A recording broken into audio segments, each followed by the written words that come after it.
Good evening. Can you hear me? You can. Thank you, Barbara.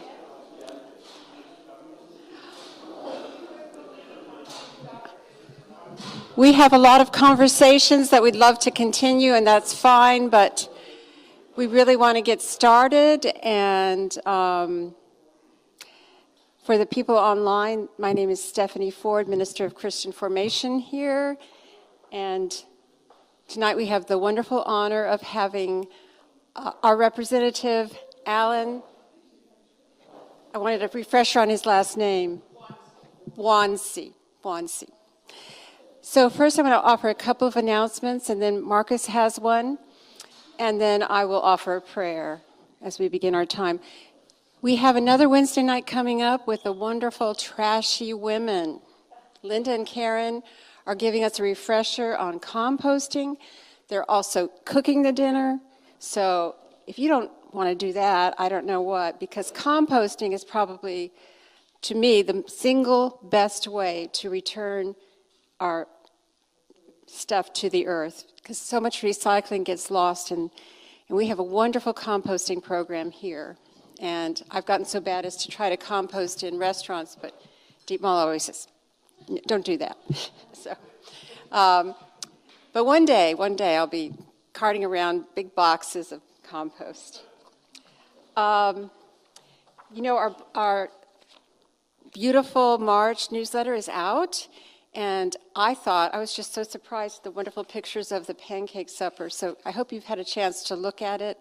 There are a few hard copies down the hall if you prefer to do that rather than look online. Other announcements that you think would be good for us to know, Marcus? Let's see. The church and conference as part of this Sunday service, right at the very end of the service where we vote on council members. Okay, so vote on council members in the meeting immediately after worship. How about you, Amy? Saturday, we're meeting at the Chapel Hill Community Park to do the fall cleanup. So a little bit of creek cleaning before the basketball games tip off in the afternoon. Great. So see Amy or Charles about the Haw River cleanup on Saturday. What time does it begin? 10? Going north and some are going south. Okay, and that's at the community park over here. Mm-hmm. Great. Well, Marcus, you want to come? Oh, yes, Charles. I got one more, and that is we have on April the 1st a men's breakfast. Oh, yes, men's breakfast, April 1st. Women take a retreat and then get a breakfast. Yeah, I mean, even if you thought about being a man, come on, we'll take it. 8 o'clock, first watch. So I have a difficult announcement and prayer concern to make to you tonight, and it involves Jim Pike and his family. For the last going on 40 days, Andrew has tested positive for COVID. Both Jim and Susan had COVID, and still Andrew does. And it got so bad they took him to the hospital. Susan took him, and getting out of her car after dropping Andrew off at the ER, walking into the parking lot, she fell and broke her scapula. So she's in a quandary, and Andrew, in addition to COVID, has pneumonia. So the situation is serious. As you know, he was a transplant recipient. And so Jim has requested that we lift all of them up in our prayers, and I know you will, because we love and have such affection for all of them. Andrew's 44, I think. And Ben, their oldest son in Denver, is weighing the possibilities of coming in. So Jim, Susan, and particularly Andrew in our prayers tonight. Okay. I had a chance to see Liz Metafesser last evening at UNC Hillsborough, and she's facing a difficult decision in the next 3 weeks or so. one of the choices is amputation, and one of the choices is to do something else called a halo to extend the possibilities. And so we remember Liz Metafesser. Also, Tita West is right across the street, and we want to remember her. Are there others we want to name? Yes, Linda? Yes, Martha Hamilton is home. Thanks be to God, after 8 weeks in rehab. And she's been in the health center at Carroll Woods forever, she thinks, but she's home. She's doing well. That's wonderful. Well, let's take a moment of silence, and I'm just going to lift up the names of these persons we have mentioned with a little bit of silence between, and let's just send our loving and healing prayers towards these persons. Loving God, Creator, Sustainer of this beautiful earth, which we are also called to sustain and shepherd and tend. We give thanks for this beautiful day and for this food that we have enjoyed in abundance. And we also remember these precious persons who are seeking our prayers. Jim Pike, Susan Pike,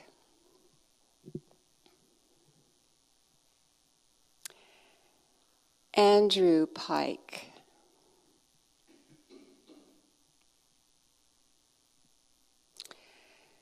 Liz Metafesser,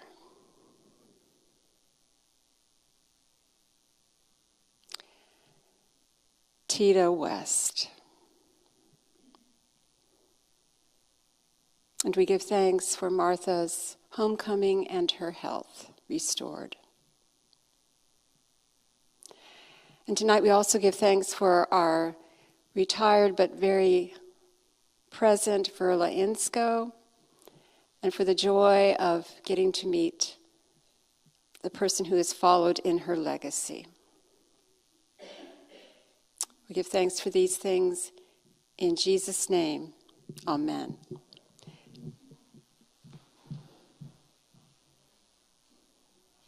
Oh, there she is, the woman of the hour. Before you sit down, Verla, would you come up here?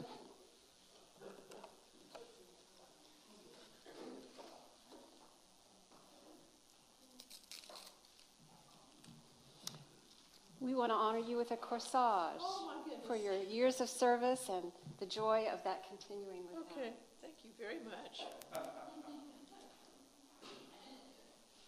Can we give her a...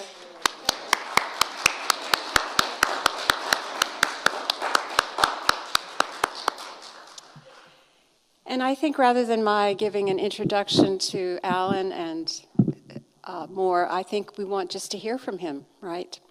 I do want to celebrate that Medicaid is going through the legislature, and Medicaid expansion, and that just fills me with joy. And we thank you for your part in it, Verla, and your part in it, Allen. Thank you for continuing that.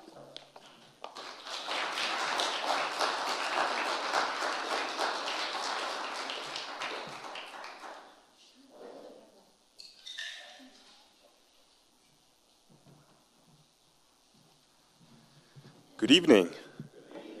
All right. Well, it's such an honor and pleasure to be here in your company to fellowship with you.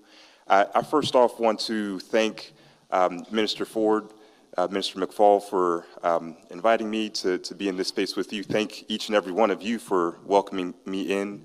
As soon as I got out of my car, Joe saw me and just welcomed me in like family, and so I appreciate you. It is an honor as well to also follow in Representative Insko's footsteps. I've been admiring Representative Insko since I was a kid. My mom moved us here back in the late 90s. Went to Phillips Middle School, graduated from East Chapel High School. But over that length of time, one thing that my mom stressed to me very early on was Allen, you got to know who represents you. You got to know who represents you on the town council, in the state house, state senate. And when I read about Representative Insko, I was just in awe. And so it's really been one of the honors of my life, following you from afar, getting to know you in person, especially when I got onto the Chapel Hill Town Council back in 2017, and just how you've led the service, how you carry yourself, has been inspirational for me, just growing up and developing into the public servant that I am today. So I thank you, and would love to give a hand for you.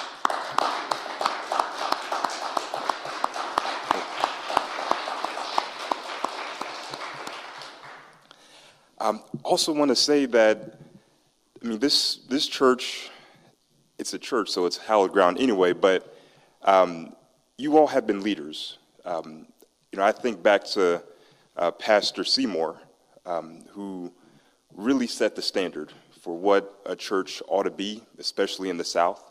I know also that he welcomed Mr. Howard Lee and his wife, Ms. Lillian Lee, back in a day in which they didn't have to. He had a clear vision for this community, for the South, for our society, that I really see myself in the service of. When I was in middle school, this was about 7th grade, one summer, and for folks that have heard this story before, please bear with me. But one summer, I was playing video games at the time. Nintendo 64 was pretty big, and I was playing a lot of Mario Kart. And, and my mother, she stopped me and she said, "Allen, I need you to put down the video games. I need you to read some books."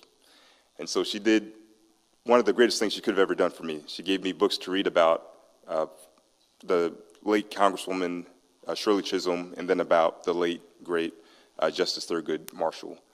And I can't quite tell you what happened, but when I read about these folks, I was hooked. I was inspired. I was inspired that in a time in which things for black folks, things for women were not going well, in a time in which women, black folks were being told to sit down, stay in your place, they had a very different vision. They had a very different vision for what our country should be about.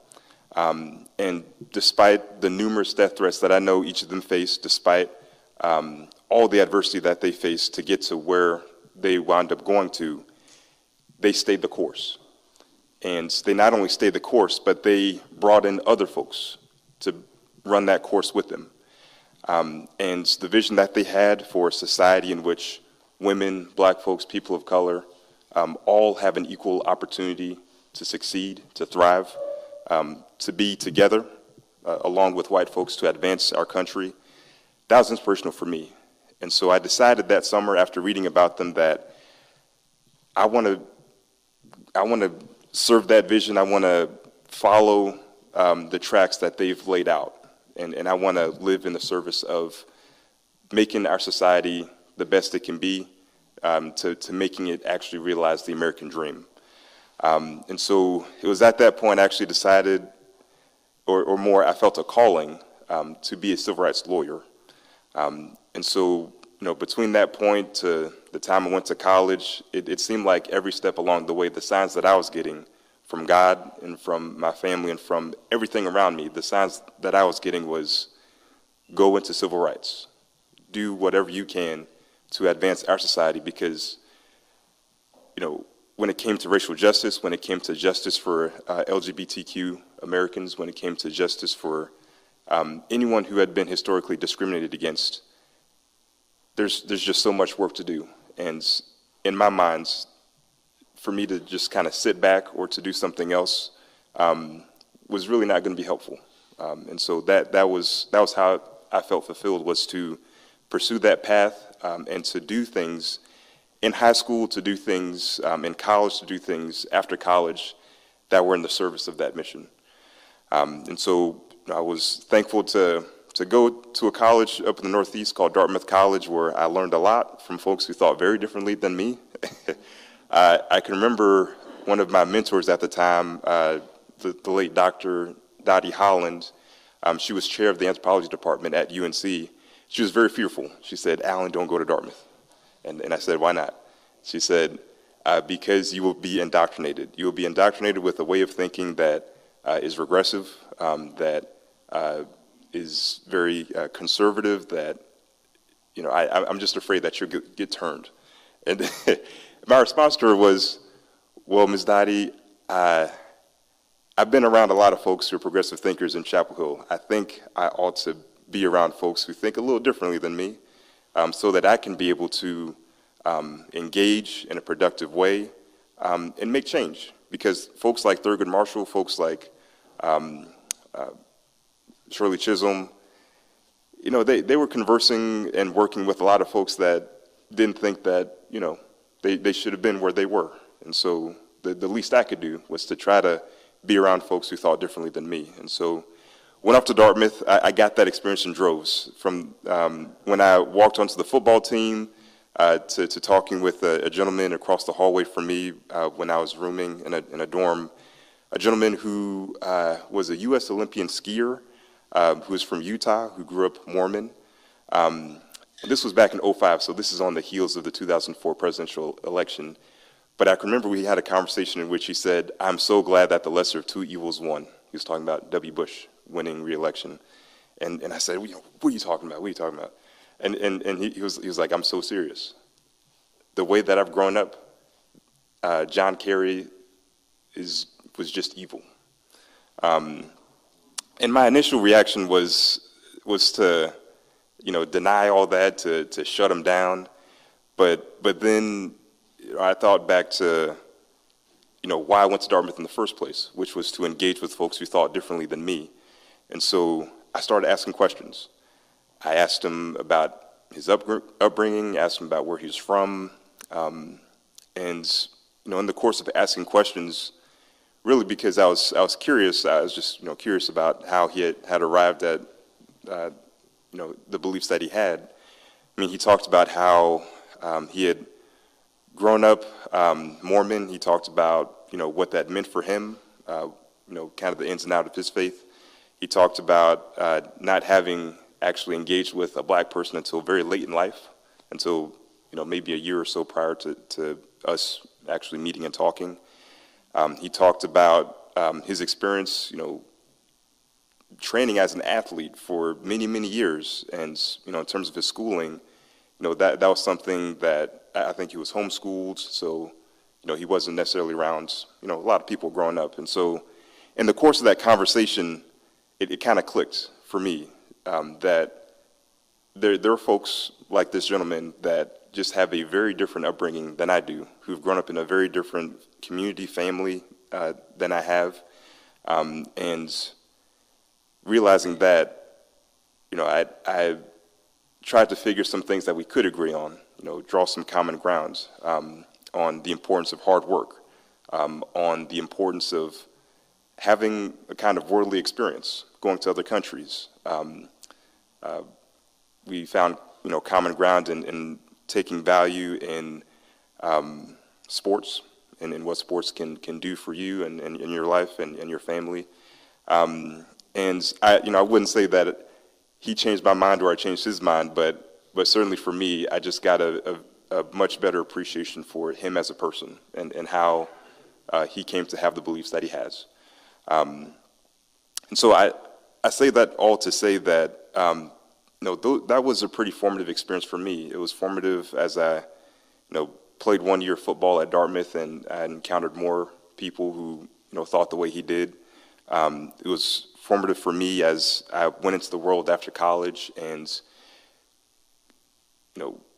went across the country. And in any kind of setting that I'm in, I always try to reach out to folks that are around me, always try to engage with folks, always try to talk to folks about their experiences and what makes them who they are. And I'd say certainly, prepared me well, I think, for service on the town council, where, we don't quite have that dichotomy between, progressive and conservative on the town council, but certainly, we have different views about our town and about what we should be doing and what we shouldn't be doing.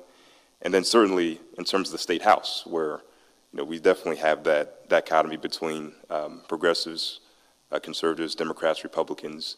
It's been really helpful for me so far in giving me balance and giving me a kind of steadiness, because it's very frustrating, as Representative Insko knows.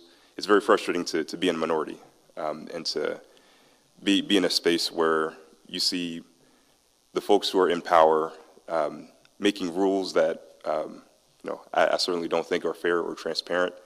And today, for instance, I'd say it was a tough day because we had a vote on a bill that actually came over from the Senate. It was passed in the Senate. I think this is Senate Bill 41.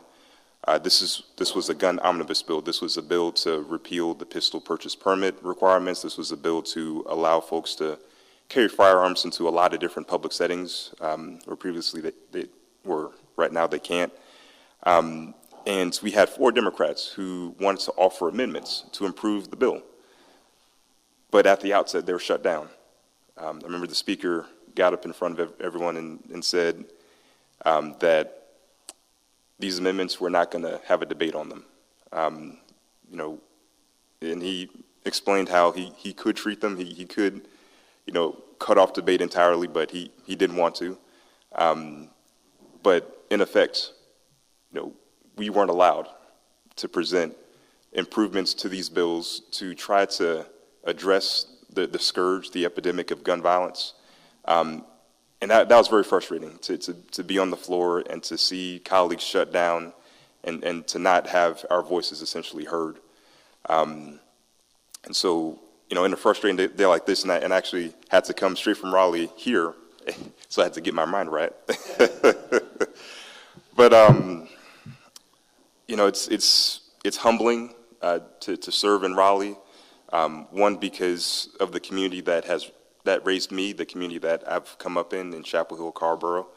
But then 2, I was able to get some things done on town council, and I'm just a freshman, so I understand that as a freshman I'm not going to get a ton done, but then also because I'm in a certain party, I'm also not going to get things done. And so I think back to what motivates me in the first place. I think back to myself as a 7th grader. I think back to decisions that I made to go to the college that I went to, and I feel reassured. The other ingredient that has come along the way in terms of keeping me going have been my children. So I'm married. My wife, Dr. Sarah Coed, she's a PhD from the Gilling School of Public Health here at UNC. We actually met back in 2012 when I was a first year in law school and she was a second year in her Master's of Public Health program. And one of the things that most inspires me about her is that she is making a difference in a very different way, but in a way that engages with people in a way that doesn't just kind of look at people as research subjects, but in a way that really looks for solutions that can be adopted in communities. And so her work, particularly on tobacco, she's done a lot of tobacco research, is research that's been recognized. It's research that has actually helped the state of North Carolina. I think this is going back 2 years ago, but my former boss, Josh Stein, the Attorney General, now gubernatorial candidate, he settled a lawsuit related to Juul and the e-cigarettes. And in the course of doing that, some of the work that was used to get to that settlement was actually work that my wife produced. And so she's a personal inspiration to me. And the 3 beautiful children that we have, my oldest daughter, Zara, who's 3 years old, as well as twin boys who are coming up on their 2nd birthday, Moses and Isaiah. They keep me going too because, and I'll admit, sometimes, I get a little tired. Sarah and I get a little tired, but honest to God, they keep us going because they are so young, they are so impressionable, they are so positive. Just whenever I see their smiles, even after a long day, I'm just instantly re-energized. I'm revitalized. In the mornings when I go into their room and pick them up at their crib, even though I'm feeling tired, I just feel re-energized. And I'm also thinking about the world that they will inherit, the world that other children their age will inherit, and that's the extra ingredient for me that keeps me going. And so I just want to share a bit about that, about, what kind of drives me. And I also just want to give you all a few updates about what's happening in Raleigh. I gave you the update about the bill today, which passed the Senate, has passed the House, and now it's going to go to the governor's desk. The first bill, and I believe this bill is still on the governor's desk, House Bill 40, the first bill this session that has passed both houses. House Bill 40 really, in my mind, strikes at the heart of what brought about such change back in the 60s with the Civil Rights Movement. This particular bill was introduced in the wake of the killing of Mr. George Floyd. It's a bill that is purported to deter rioting, to deter private property damage during protests, but really, in my mind and in the minds of many others in the State House, State Senate, and in North Carolina, really would have the effect of chilling any exercise of your First Amendment right to free speech. It increases much more severely criminal penalties for folks who commit property damage during the course of a protest. But I think even more importantly, just on suspicion of having committed property damage, someone could be detained for 24 hours. If there is a gathering during a protest of 3 or more people, and something happens, they could be rounded up just because they're suspected of having done something wrong. And in a time in which, especially in light of Mr. George Floyd, especially in light of Black Lives Matter, especially in light of all the things that are happening that would restrict our citizens, would restrict people from being their best selves, being their fullest selves. When we touch that area of freedom of expression, freedom of speech, that is really dangerous. That is the stuff of a dictatorship. That's the stuff of a autocracy. That's the stuff of essentially telling folks what they can and can't believe. I noticed that particular bill, we didn't hear anyone supporting it talk anything about January 6th. That was striking to me. But, unfortunately, that bill did make its way through the Senate. It originated the House, it passed the House, and I think the governor has until Monday, whether to sign it or not sign it. He has vetoed it in the past, and so come Monday, I think we'll officially be on veto watch. The other thing that relates to the veto are the House rules of conduct. So at the beginning of every session, State House, State Senate, they pass a set of rules for how they're going to conduct business.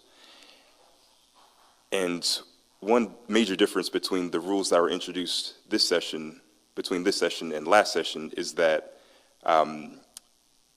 this current set of rules essentially does not require meaningful notice before any votes to override governor's veto. I think the rule before in the House was 24 hours, and that came after we had some shenanigans on September 11th where there weren't a ton of Democrats in the room, there weren't a ton of Republicans, but they, caught us sleeping and overrode the governor's veto on a budget. But that rule, for me, as someone who's served on town council, for me, as someone who, in my full-time work, actually works on behalf of local governments to ensure that they are doing things the right way, to ensure that they're, having open meetings, that they are being transparent with minutes, with their meetings. That rule just flew in the face of all that. In my mind, how could it be that a town council or board of commissioners is held to a higher standard when it comes to providing notice? Like, the rule here is that the meeting agenda, it's got to go out, a certain number of days before the meeting actually happens. How can we have a higher standard for our local governments than we do for our state house when it comes to a veto override? When you can essentially call for a veto override the second someone goes to the bathroom, I mean, that is not the stuff of a healthy democracy. That's not the stuff of a responsive government to its people. But because we have a certain party, Republicans, who are in a majority, that set of rules that included that particular one, that passed. And so, we're left with having to be very vigilant this session. We're left with having to have our eyes everywhere. I think our House Democrats and Senate Democrats, they do just a really good job of just having eyes on everything that's coming through, because, the Speaker said it earlier today. To date, this has been one of the busiest sessions in terms of getting bills passed. And, House Bill 40, the one I talked about, Senate Bill 41, there are bills, flying around out there like House Bill 43, which would prohibit gender-affirming care for children under 18, even with the consent of a parent. Got that bill that's kind of floating out there. It's been filed, but hasn't been heard in committee. We've got a bill that's already passed the Senate, I think Senate Bill 49. This is the Parents' Bill of Rights, which would, in effect, just prohibit any teacher or anyone from talking about LGBTQ-related issues. And the other consequences of that, too, is, we have teachers who are leaving the profession in droves. And for, teacher who's LGBTQ+, or even a teacher who's not, to kind of get from the state just another thing that they can't talk about, that doesn't do us any good when we've got, already below average teacher salaries, when we already don't have paid parental leave for our teachers, when we already, really restrict the way that we can spend public dollars on schools. So many public dollars have been diverted instead from public schools to private schools in the form of school vouchers. There's just so much at stake in terms of public education, in terms of the rights of people, in terms of the safety of people. The gun bill that I referred to earlier, that's going to make us less safe when we just have a huge epidemic in our state and in our country of gun violence. But I again go back to why I'm here, and I'm sure why so many of you are here, because you dream of a society, you dream of a country, you dream of a state that does what it's supposed to do for its people, that protects its people, that empowers people, that treats people the way they should be treated, fairly and equally.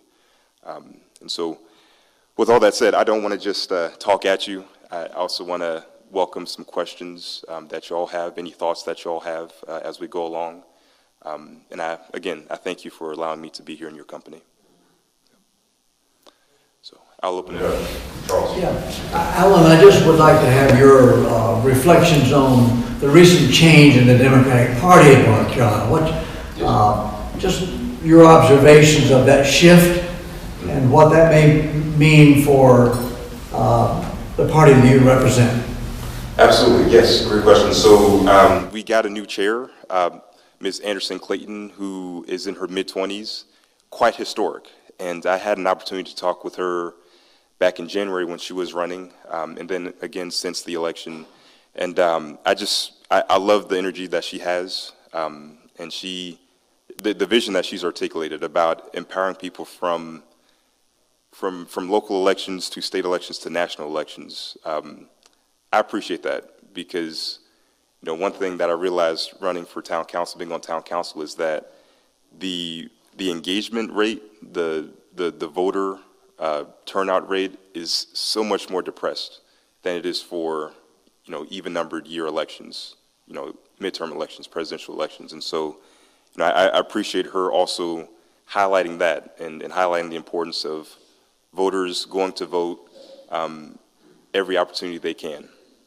Every year they can vote, we should vote. And so I think her election was just a resounding message to everyone, and not to mention the election of Jonah Garson, who's the first vice chair.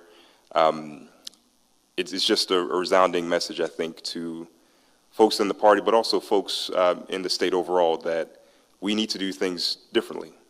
We need to start hitting on some different points. I know Anderson talks a lot about rural areas, lifting up those areas, reaching into those areas, because folks in those areas feel forgotten, and they need to be seen.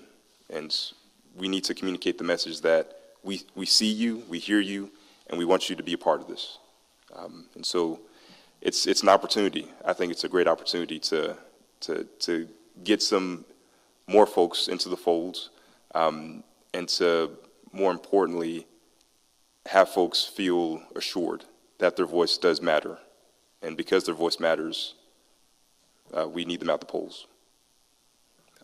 Absolutely. Yes. Thank you for telling us more about you. I think that's very helpful, the background. I'm a retired state employee, was $4 billion surplus last year, $4 billion coming up this year, and I don't think there's been, except for 2% one-time bonus last fall, there hasn't been an increase for nearly a decade. And we're talking about a contract that the state employees have with the state, and it's not being fulfilled. Now, is there anything in the air about mending this problem? Yeah, great question. So, you know, one thing that I was involved with kind of at the outset of the session was the Holshouser legislative retreat, which focuses on education in North Carolina. And panel after panel talked about just the inadequate pay for teachers, for, you know, early childhood workers. And the point, I mean, if anyone took anything from that, I mean, there were a lot of Republicans there as well, but if anyone took anything away from that, it was that we need to pay our teachers more, and we need to pay them at a living wage.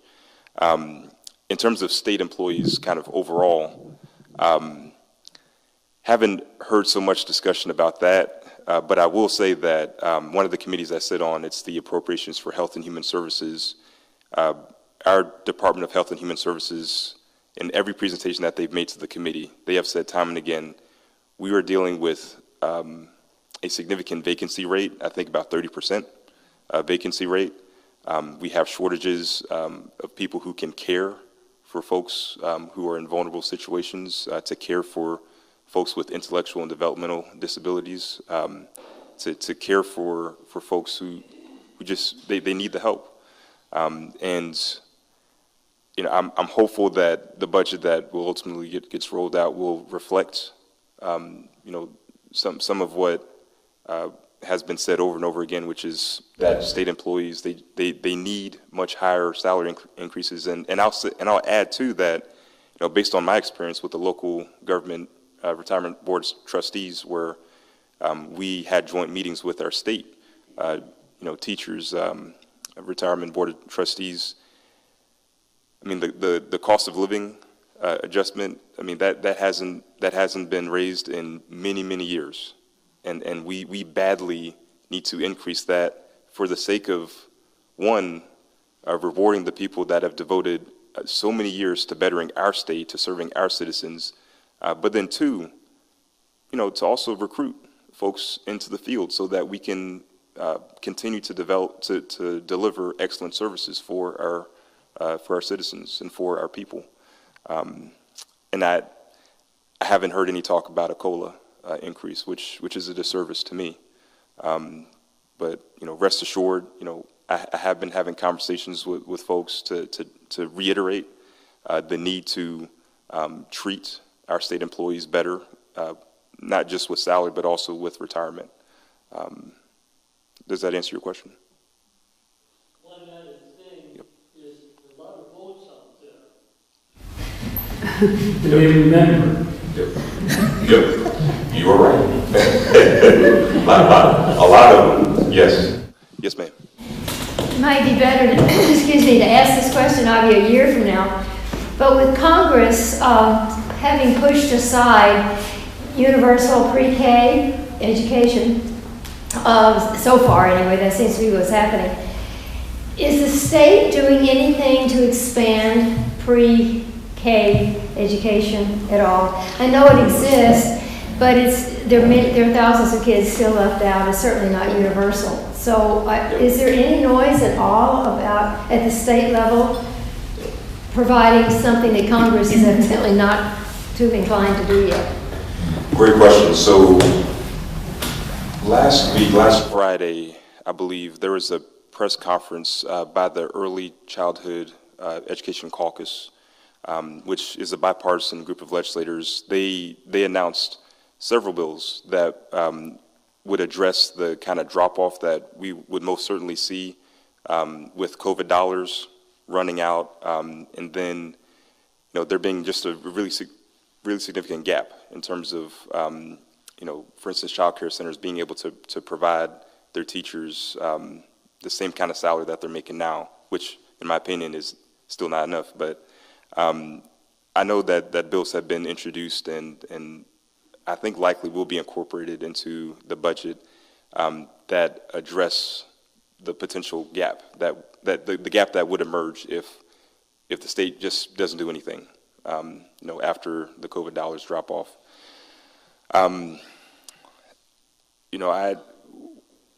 One thing that I know is a critical part of the Leandro plan that I know the task force and the governor rolled out a year or so ago included robust investment in our Smart Start program. And the governor's budget actually just dropped today. And I mean, I just kind of quickly flipped through and in there would be a substantial investment in our Smart Start program. I'm a little pessimistic about whether the budget that's going to get rolled out is going to reflect that. But I'm glad that the governor has prioritized it, and I'm hopeful that it will be incorporated into the budget. But to your point, I mean, if we're not going to invest in our children, especially preschool, we're setting them up for failure.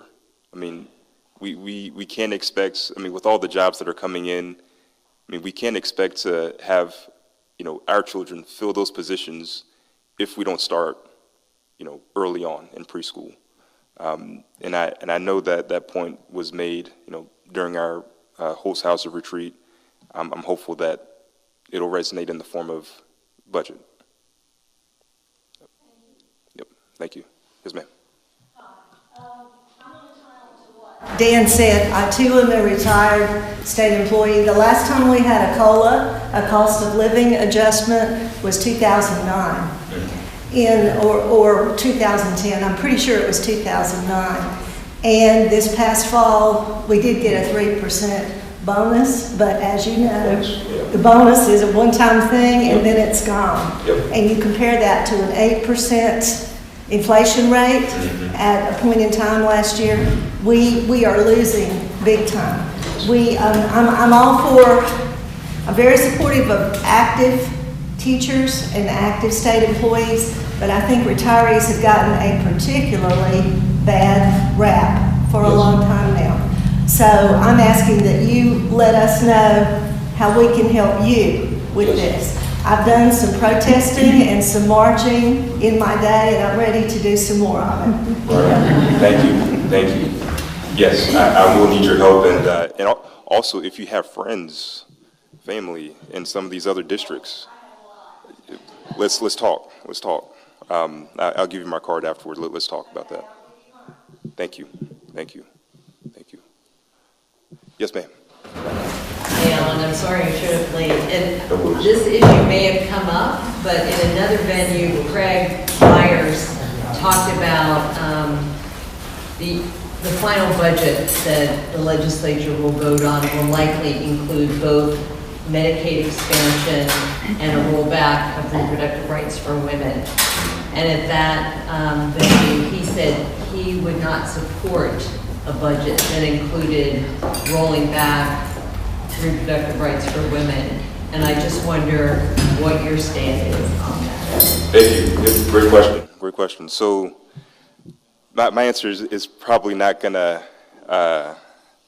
be a great one for folks in here, but I mean, I'm a lawyer by trade, and, you know, lawyers do work in hypotheticals, but, you know, my general rule of thumb as an elected is if we get to that situation, then we get to that situation. I mean, right now, from what I know, Medicaid expansion would certainly be tied to the budget, and likely with a slew of other bad things, and, you know, the restriction of reproductive rights could certainly be one of them. I mean, I've been, you know, I'll tell you just a short story, but, you know, when I was, I guess I was about 12 years old at the time, but, you know, I told my mom I was taking a health class, and she said, you know, you're taking health, well, let me sit you down and talk to you about abortion, and how important it is that, you know, just as a man, which you will grow into be, has a right to health care and has a right to make sure that they are making decisions for themselves in their own bodies, women have that right as well. And that's what abortion care is. And so she definitely pounded in me from an early age, just the fundamentality of abortion care. And so, you know, I know Medicaid expansion is something that folks have been starving for a long time in North Carolina. You know, if we do get to that kind of scenario, I mean, I really want to see what else is going to be in that budget as well. So it's not a great answer for you. I apologize, but I do want to assure you that abortion care, to me, and, you know, I think to most of us, if not all of us in this room, is a fundamental right. And right now, North Carolina, as you know, is a beacon for other southern states. We have many folks coming to North Carolina to get the health care that they need. And yeah, yeah, I'm firmly opposed to any restrictions, but, you know, also with the caveat that, you know, I want to see exactly what's in that budget as well. Yep, thank you. Yes, sir. Yeah, Alan, Joe Templeton. This is an unfair question. You may not want to do it, but, you know, I have the impression, I've never met Tim Moore or Phil Berger, but I think in the same way that we're delighted to have you representing us from Chapel Hill, Carrboro, they are representing their constituents in a way that is going to get them reelected time and again. I mean, I think they're doing what their constituents want. And so my question is, as you think about not an ideal world, and not what Chapel Hill might like to see across North Carolina, what sort of victory markers might we lay out for the Democratic Party, for you, for the governor, for vetoes? What kind of strategy might we try to think about for the next 5 years to win as many little battles as are possible, because we're not going to win the big ones for a while. I fear that's the case. Yep, great question. So the first thing I'll say is messaging. And I think, you know, some of what the party officer elections kind of shed light on was the fact that we just need to be much better and clearer and on message about what we stand for. I don't know if this has been done before between Senate Democrats and House Democrats, but at the beginning of this session, both caucuses rolled out one bill that every single Senate Democrat and every single House Democrat signed on to, which was a bill to codify Roe versus Wade and the rights contained therein. That was so important, I thought, because it staked out for folks looking at our legislature, where do Democrats stand? You know, the party I know is kind of known as the Big Tent.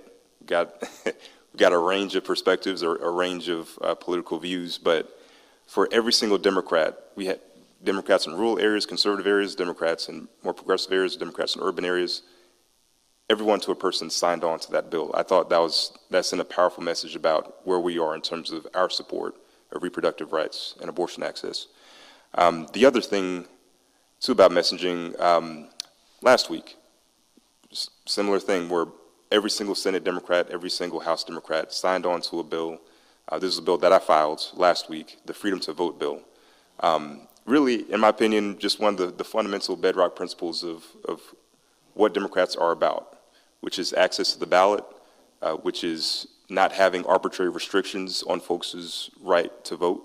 And also, to what you said before about, and this extends to myself as well, the kind of districts that, folks like Speaker Moore, Senate President Pro Tem Berger come out of. I mean, we are all coming out of gerrymandered districts. We're all coming out of districts that, in my mind, don't necessarily represent, just where North Carolinians are on a variety of issues.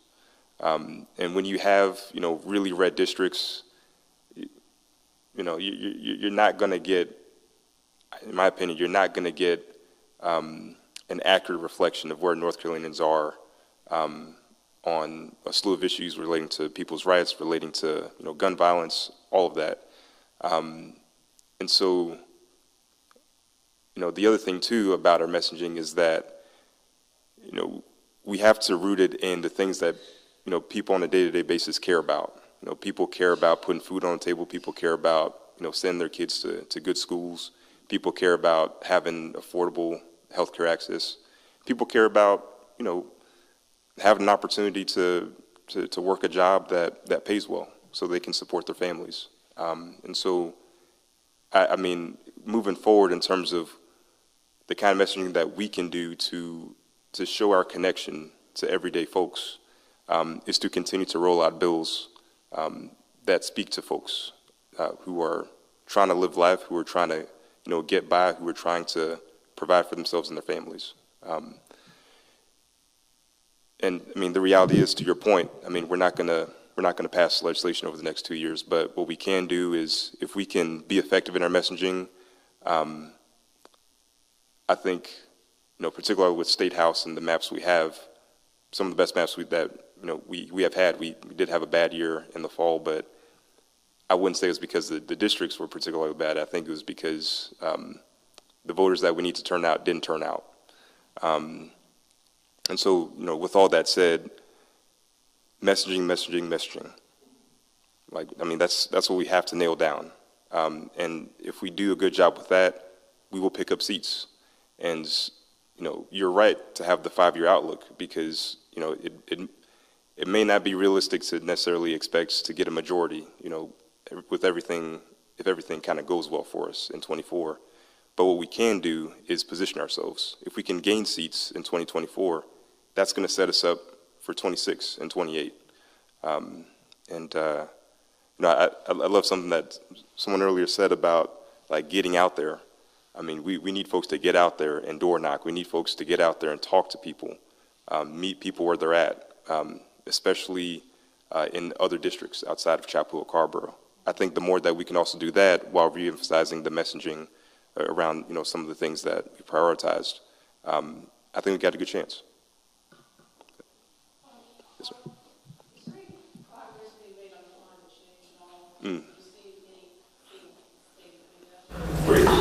Great question. The other disappointing part about today was a bill that passed the House that would basically preempt local government authority so like right now, for instance, Town Chapel Hill, many other towns in North Carolina have adopted clean energy plans. And so, what that means invariably is that some decisions are going to have to come in terms of whether a town or a county uses, say, gas-powered vehicles, or uses natural gas, to power other kinds of operations. This bill that passed today would prohibit towns and counties from putting in ordinances that would ban gas stoves, stoves that use natural gas. And it's really part of this larger effort that we see on the other side of the aisle to you know, concentrate our resources on fossil fuels. And, you know, the bill, I know that was passed, HB 951, that was a kind of a comprehensive bill on Duke Energy and the power sources that it uses. I mean, this bill in my mind flew in the face of that, because we need to be attacking climate change from all different angles, from the local government side to the state government side to the federal government side to the private sector.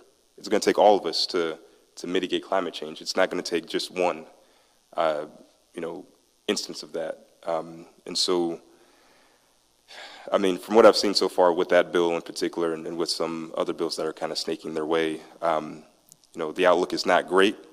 But what I will say too is that, you know, I think there's work to be done for us in terms of communicating to folks why climate change matters for them in their daily lives. You know, what it means for them in terms of how they go about life in terms of the jobs. I mean, there are so many new jobs to be had if we just embraced, you know, other sources of energy, along with even what we've got right now. I mean, there's so much potential in terms of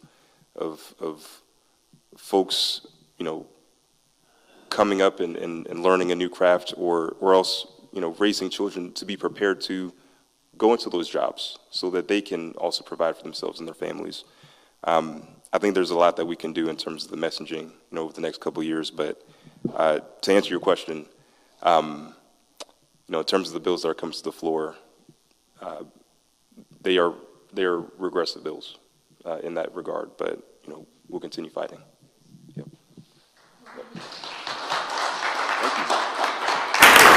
Thank you for having me. Thank you.